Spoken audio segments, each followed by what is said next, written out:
Hello everyone. Today we are going to walk through how to configure forms in ServiceNow UI Builder. This is a simple and clean overview to help you understand the basics and get started quickly. First, open UI Builder.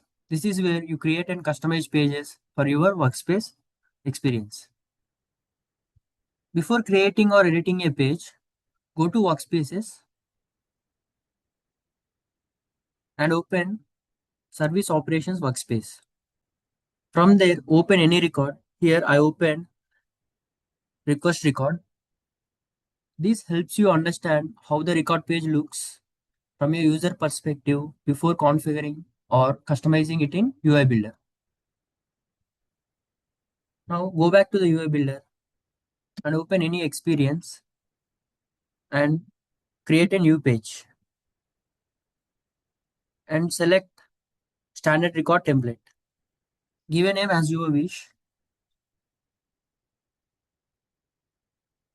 These are the required parameters and optional parameters which are predefined. Click on looks good. Click on create.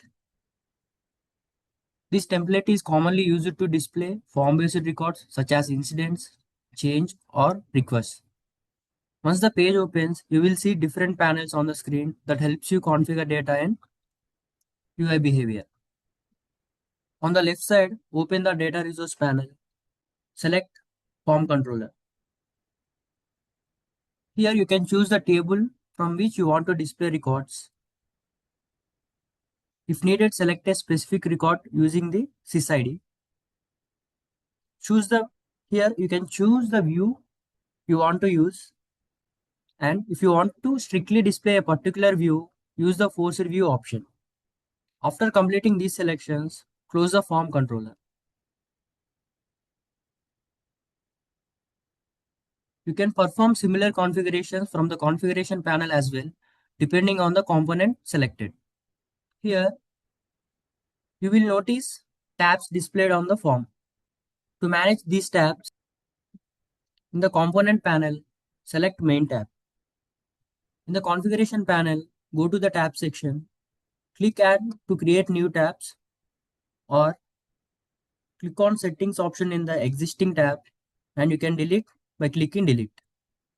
And if you want to display items like activity stream, work notes, and comments, you must include them as form fields in the form configuration. Once added, they will automatically appear in the appropriate tab or section. And if you see here,